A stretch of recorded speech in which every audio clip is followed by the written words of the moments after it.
Merci Claire et bonjour à tous. Aujourd'hui, une histoire des phares.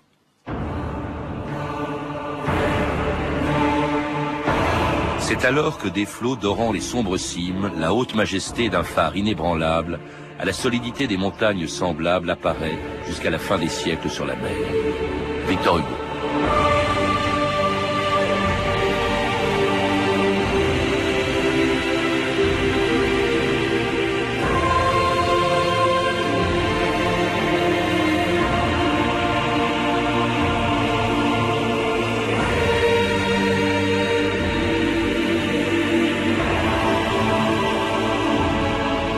Ans d'histoire.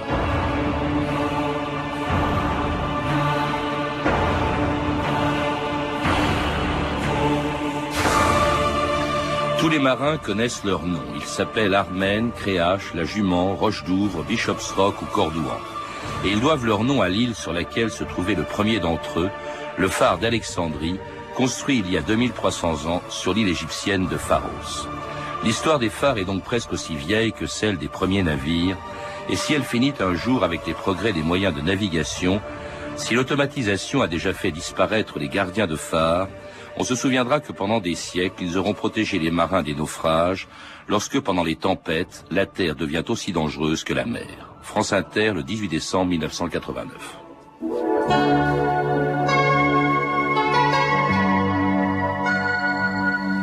Bonjour, il faudra encore être très prudent en ce début de semaine. Les météorologues annoncent des coups de vent. René Chaboun nous précisera tout cela à la fin de ce journal. Le phare de la Jument à Ouessant a été traversé par une lame qui a brisé les vitres à une quarantaine de mètres de hauteur. C'est bien simple, Théodore Malgorn en est le gardien depuis 13 ans et il n'avait jamais vu cela. Il l'a dit à Philippe Périllot. Le phare ici n'a pas arrêté de trembler toute la nuit là avec les paquets de mer qui n'arrêtaient pas. Il y en a eu 3 carreaux de la cuisine là, qui sont cassés par les paquets de mer. Voilà, ça montait jusqu'à la lanterne. Moi j'ai jamais vu bouger le phare tant que ça. Pourtant j'ai vu des tempêtes, mais pas si fort que ça. Mais il faut que le phare il bouge. Il faut qu'il bouge, sinon ça pourrait casser. Jean Guichard, bonjour. Bonjour. Alors cette tempête de 1989, vous vous en souvenez, ce jour-là, le gardien du phare de la Jument que l'on vient d'entendre, vous l'a fait photographier à partir d'un hélicoptère. Il était à la porte de son phare, cerné par une vague absolument gigantesque. C'est une photo qui figure sur la couverture de votre dernier livre, Phare, qui a été publié aux sélections des Reader's Digest. La vague était tellement monstrueuse, je crois, Jean Guichard, que beaucoup de gens se sont demandé si le gardien du phare de la Jument n'avait pas été emporté par cette vague. Oui, j'ai eu de nombreuses questions qui évoquaient cette photo, puisqu'effectivement, quand on voit l'image et la vague qu'il a derrière, on peut imaginer qu'il était emporté par cette vague. Et ça a posé d'ailleurs certains problèmes, puisque cette image a été éditée en affiche d'art, si vous voulez. Et je crois qu'elle a fait le tour du monde. Elle a fait le tour du monde. Elle est extrêmement connue partout dans le monde. Et il y a beaucoup de gens qui, a posteriori, m'ont dit, mais je suis content de savoir que le gardien est vivant, puisque mes amis me reprochaient d'avoir exposé dans le salon une photo d'un gardien qui était mort. Donc quand elle a été publiée par Life Magazine, on a été obligé de faire un courrier circulaire auprès de tous les lecteurs de Life qui se posaient la même question. En tout cas, elle montre toutes les difficultés de ce métier de gardien de phare en mer. Alors les phares en mer et les phares à terre, c'est pas la même chose. D'ailleurs, les phares en mer sont tellement dangereux, je crois que les marins les appellent des enfers. Des enfers, oui, par opposition au paradis qui sont les phares à terre. On a entendu dans l'archive d'ailleurs à quel point c'est dangereux, puisque le gardien du phare disait qu'il y avait une vague qui avait atteint la lanterne, c'est-à-dire le sommet du phare de la Jument, qui est à 47 mètres de haut. Alors ce phare est inhabité, comme la plupart des phares français, même presque tous aujourd'hui. Ce phare de la Jument est inhabité depuis 91. C'est un tournant un peu dans l'histoire de ces phares, qui est très ancienne. Et on se doute bien que dès l'Antiquité, on avait besoin de baliser comme ça les côtes. Jean Guichard. Oui, les premiers, depuis l'Antiquité, les Grecs ont essayé de baliser par des feux assez sommaires le bassin méditerranéen. Et ensuite, comme vous l'aviez évoqué tout à l'heure, les Égyptiens avec le phare d'Alexandrie sur l'îlot de Pharos, qui est devenu le terme générique qui a désigné les phares en France, je tiens à préciser, parce que pour les Allemands et les Anglais, on parle de Leuchtturm ou de Lighthouse, on parle de maison de feu, on parle pas de phare en référence à l'île de Pharos. Seuls les Français s'en réfèrent à l'îlot de Pharos et à l'Antiquité. Mais si vous voulez, depuis les Grecs jusqu'aux Romains, on a assisté à un développement du balisage maritime avec l'utilisation de foyers, de tours ou de feux plus sommaires. Et jusqu'au 5e siècle à peu près, si vous voulez, tant que l'Empire romain est resté un peu vaillant, il y a eu un effort de fait. Je pense que si vous voulez, le balisage maritime est très lié à un développement d'une société élaborée et sophistiquée comme l'était l'Empire romain ou l'Empire grec et les Égyptiens. Ce qui est étonnant, j'ai appris ça, je sais plus où, avec le phare d'Alexandrie, c'est l'exploit que ça représente, parce qu'on est quand même il y a 2300 ans. Ce phare, je crois, avait une hauteur de 120 mètres. Quand on sait que le plus haut phare de France, qui est le phare de l'île Vierge, je crois qu'on voit dans votre livre, Jean Guichard mesure 82 mètres, c'est-à-dire 40 mètres de moins. On s'imagine l'exploit qu'a été ce phare d'Alexandrie, qui a duré en plus, je crois, environ 14 siècles. Hein, je crois qu'il a 16 siècles. Il a disparu au 14e siècle. Alors, il y avait aussi le long des côtes, je l'ai appris aussi en vous lisant, il y avait des moines qui allumaient des feux. C'est le cas, par exemple, à côté du phare de la Pointe Saint-Mathieu, il y a une abbaye bénédictine où on allumait des feux. Oui, les moines, je pense, par leur capacité à la solitude et à la vie rude pour laquelle ils avaient opté, devait être une population particulièrement destinée au gardiennage de ces feux sommaires ou des feux plus élaborés, puisqu'en fait, sur l'emplacement de Cordouan, sur l'île, qui est au milieu de la Gironde, sur lequel se dresse le phare de Cordouan actuellement, on parle déjà du temps du prince noir, c'est-à-dire du prince de Galles, du temps de l'occupation anglaise de l'Aquitaine, d'une tour qui était gardée par des moines.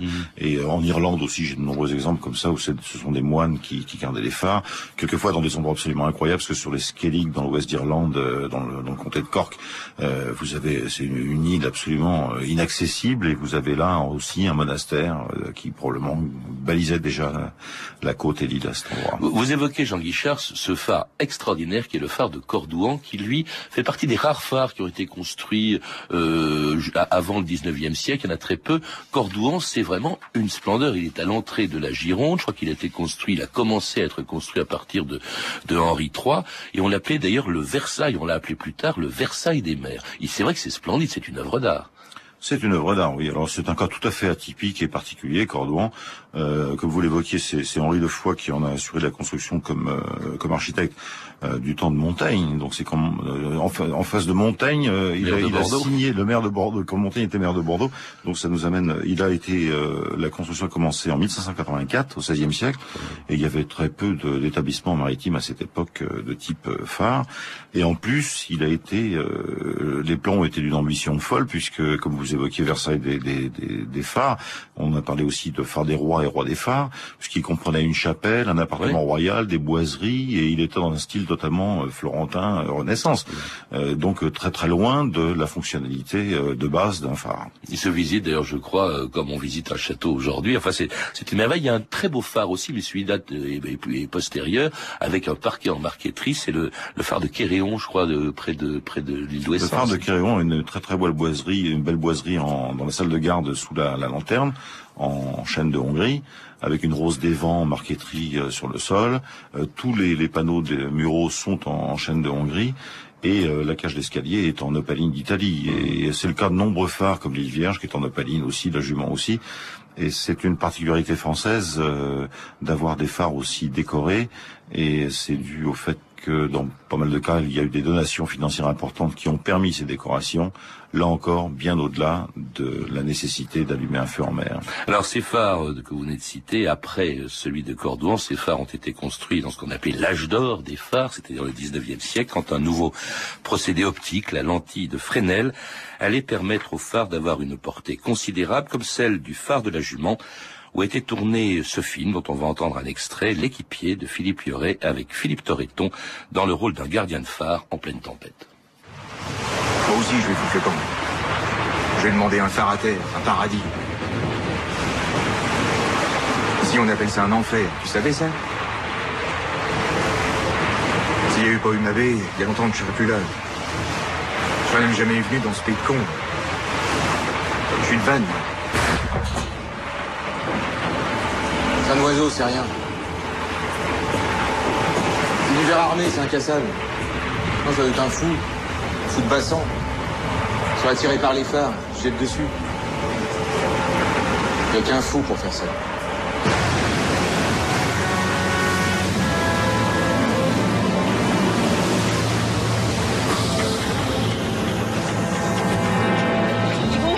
C'est éteint, qu'est-ce qui se passe?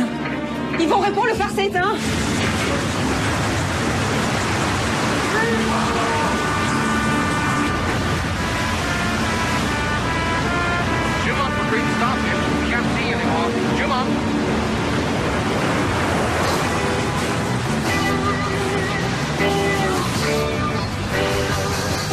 Dans la nuit, quand les cornes de brume beuglent, quand les chalutiers sont aveugles, camarades de phare, à la barre, l'homme de quart chancelant se puise, et nos cœurs écoutent l'hélice. Camarades de phare, camarades de phare. Si l'océan veut bien nous rendre, au retour je pourrais l'étendre, Marie, sur les genêts de la lande.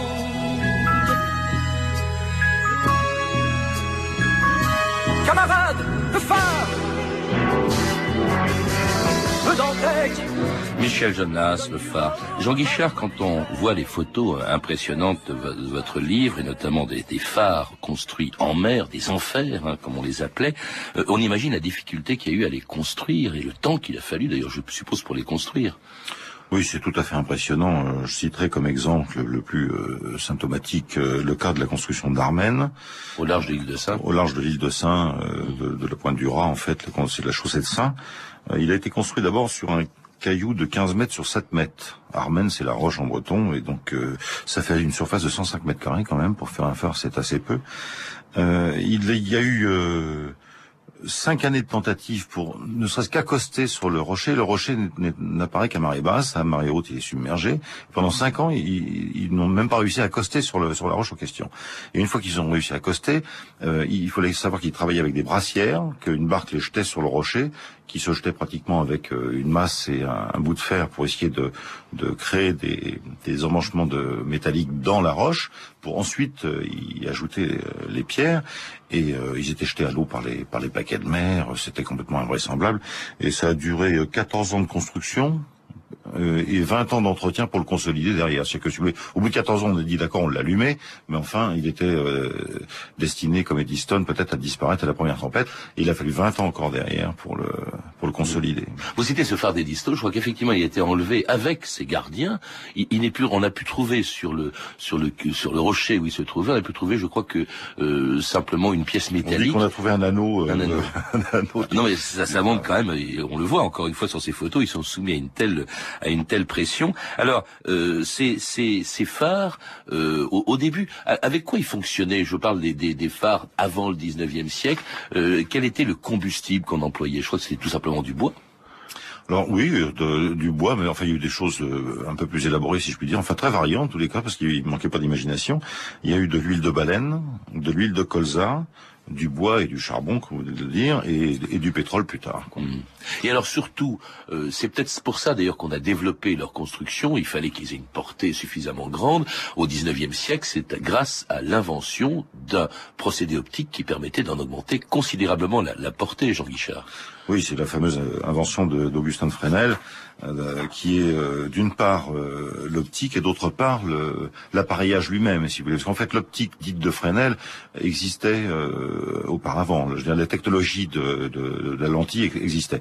Par contre, de la mettre dans des dimensions pareilles, de l'adapter au phare, d'une part, parce qu'en fait, elle servait essentiellement à concentrer des rayons dans des utilisations scientifiques, et lui a fait l'inverse, c'est-à-dire que d'une source concentrée, il a fait une diffusion pour éclairer la mer avec, et ce qu'il a inventé surtout, c'est l'appareil d'horlogerie qui va autour, qui permet la rotation, et donc l'occultation, qui permet la navigation maritime, parce que ça fait des éclats, ce qu'on appelle des éclats. S'il n'y avait pas cette rotation de l'optique, il n'y aurait pas d'occultation, et donc pas de moyen de signaler d'identifier un phare de manière précise. Oui, c'est parce qu'ils ont effectivement des éclats différents, des couleurs différentes qui permettent c'est ce qui permet de les repérer. L'immatriculation d'un phare. Surtout avec les phares dont on parle, parce qu'ils sont tous très près les uns des autres. Là, il n'y a pas que ces phares au monde et même en France, mais évidemment, vous insistez plus sur ces phares de la pointe de la Bretagne qui étaient extrêmement nombreux et vraiment très très utiles, je suppose. La mer d'Iroise est sans doute le paradis des phares.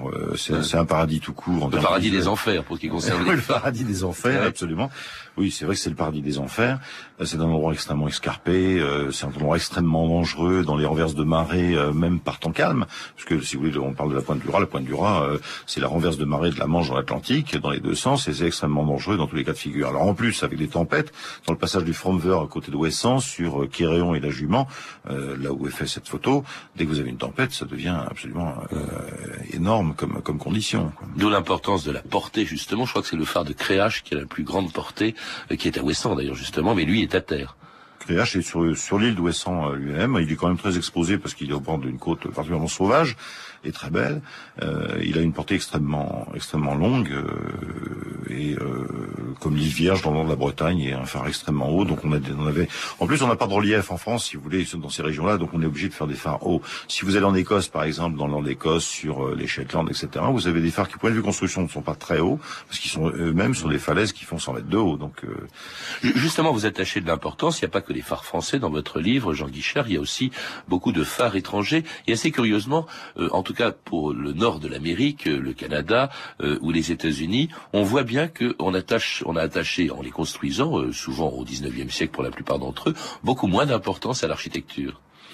Oui, il y avait je pense, une volonté de rationalisation et d'économie que nous n'avons pas eu en France, en ce sens que, comme je vous l'évoquais tout à l'heure, certains de nos phares se sont faits avec des donations, ce qui manifestement n'a pas été le cas pour les phares anglo-saxons, qui ont un esprit beaucoup plus pragmatique et qui ont été à l'essentiel en termes de sécurité maritime et de balisage des côtes, mais qui se sont moins attachés à l'exploit architectural, comme on vient de l'évoquer, tel Cordouan, Quéréon ou la Jument ou la Vieille sur la Pointe du Raz. Cela dit, ils sont dans des sites magnifiques aussi, on les voit dans votre livre. Alors, il y en a, comme en France, comme partout dans le monde, il y a des phares à terre, il y a des phares en mer, et même parfois d'ailleurs très loin des côtes, comme le phare de Roche-d'Ouvre, qui est à peu près, je crois, une trentaine de kilomètres au nord-ouest de l'île de Bréhat, et que visitait Yann Parentehen pour France Culture en 1996.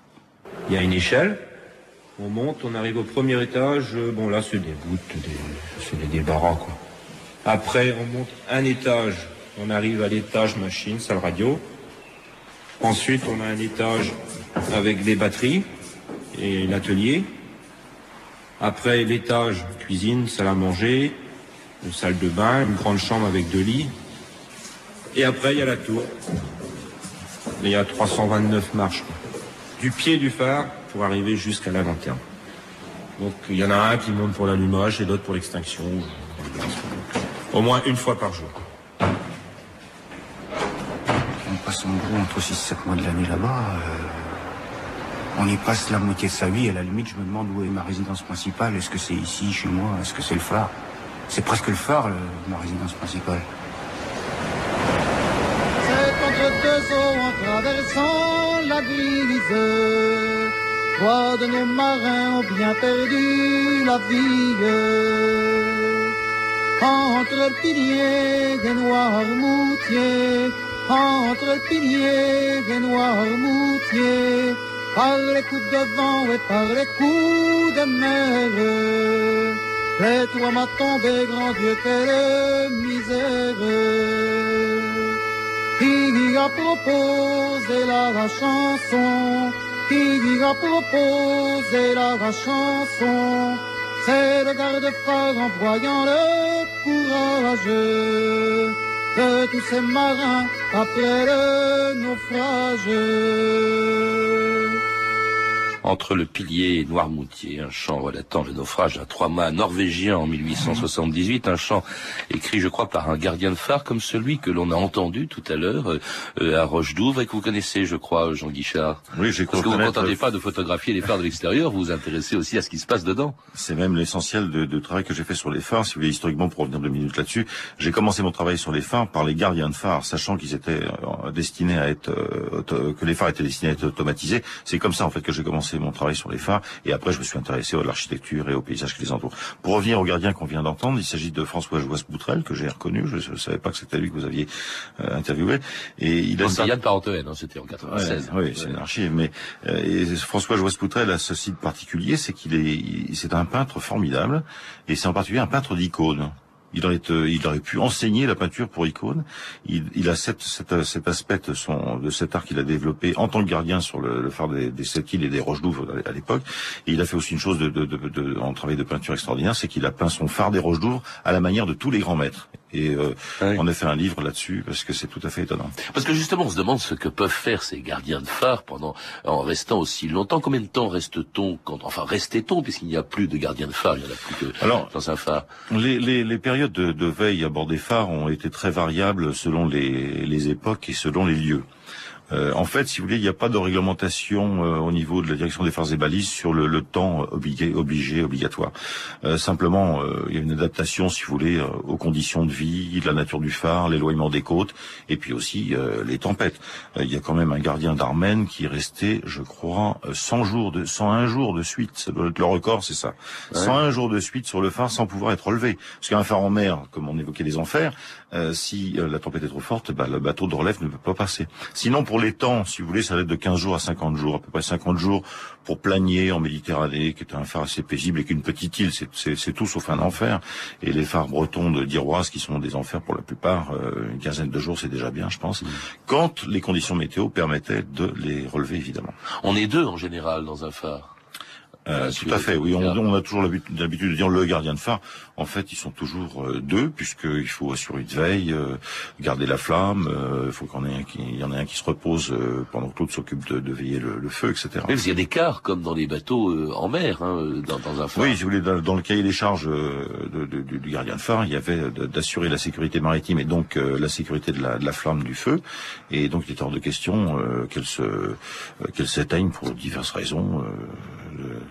Jamais, presque. Ça doit pas arriver. Mais comment dirais-je, avec des moments extrêmement difficiles. Par exemple, vous évoquez la relève, encore une fois, dans ces phares en mer, d'où il est très difficile d'approcher. Je crois que c'est un des moments les plus dangereux, d'ailleurs, de la vie d'un gardien de phare, c'est quand il le quitte ou quand il y arrive. La relève est très impressionnante. J'en ai effectué moi-même, évidemment, dans le cadre du reportage pour monter sur Quéréon. Vous êtes à Califourchon sur un ballon assez sommaire. On n'a même pas de harnais. Et la difficulté, c'est de passer un bout entre le phare et le bateau. Et le bateau, même par temps calme, puisque les relèves se font obligatoirement par temps calme, est secoué dans les courants et la perturbation liée au phare lui-même. Et c'est extrêmement périlleux. Oui. Alors on parle d'un métier qui en fait est au passé, puisqu'il a aujourd'hui disparu depuis on a commencé à automatiser les phares. France Inter, Alain Bédoué, le 9 septembre 1980. À la page régionale, le métier de gardien de phare qui disparaît petit à petit. La machine remplace l'homme. 2 nouveaux phares bretons vont être automatisés l'année prochaine. Les explications de Philippe Laroche, ingénieur responsable des phares et balises dans les Côtes du Nord, au micro d'Henri Vincent. Nous avons décidé d'automatiser 2 phares qui sont des feux à pétrole, le phare des Hauts-de-Bréa et le phare des Triagos. Ce sont des feux à pétrole. La première opération consiste donc à électrifier les phares et évidemment en secours avec des groupes électrogènes qui démarrent automatiquement pour assurer la charge des batteries. Parce qu'évidemment, il est impératif qu'après automatisation, on obtienne une fiabilité au moins équivalente à celle que l'on avait avec la présence de gardiens en mer. Bonjour de les arriver. Ouais, bonsoir, bien reçu. En de Suède, force 2, Mirbel. Pression 760, si un parti nuageux, temps sec et prolongation, alors bonsoir à demain. Ok, bien reçu, à demain.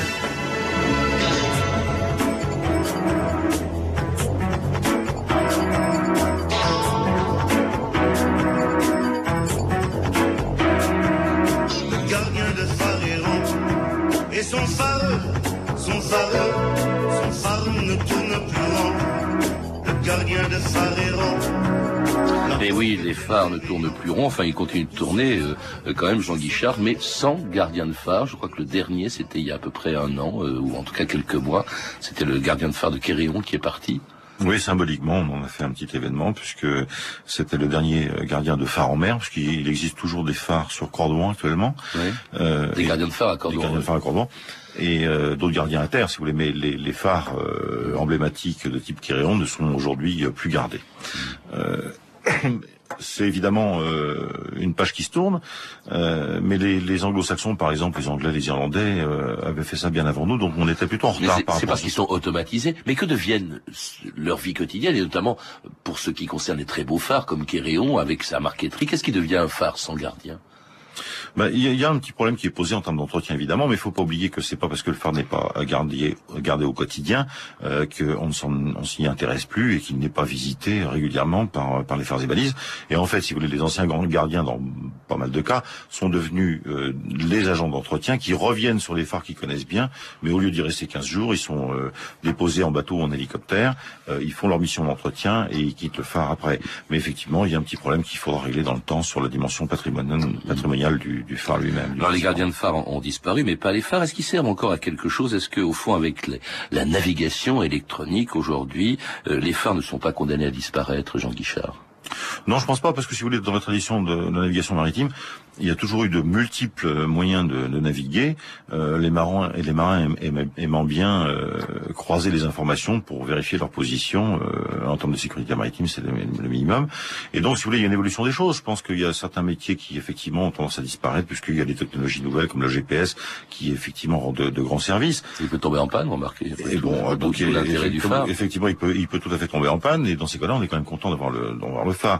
Je dirais, si vous voulez, que les grands établissements comme le CREH, qui étaient des phares d'atterrissage des grandes traversées atlantiques, sont moins utiles parce qu'on n'a pas besoin à 30 km des côtes d'un phare. Mais par contre, on aura toujours besoin de phares plus près de la côte, si vous voulez, pour savoir où on est quand on est dans les cailloux. C'est quand même plus pratique de ne pas faire confiance seulement au GPS. Donc je pense qu'il n'y a pas de raison qu'ils disparaissent. Et vous continuerez longtemps encore à les photographier, Jean Guichard, comme vous le faites dans ce très beau livre, magnifiquement illustré par vos photos, et dont le texte est de Vincent Guiguenot, Phare, donc un livre publié aux éditions de la sélection des Reader's Digest. Vous avez pu entendre un extrait de L'Équipier de Philippe Lioré avec Philippe Torreton et Sandrine Bonner, un film disponible en DVD chez Studio Canal. Vous pouvez retrouver, vous le savez, toutes ces références par téléphone au 32 30, 34 centimes la minute ou sur franceinter.com. C'était De Bilan d'Histoire, la technique Lidwin Caron et Ludovic Asselot, documentation Claire Tesser, Clamy Pouch et Mathieu Ménossi, une réalisation de Philippe Rouy.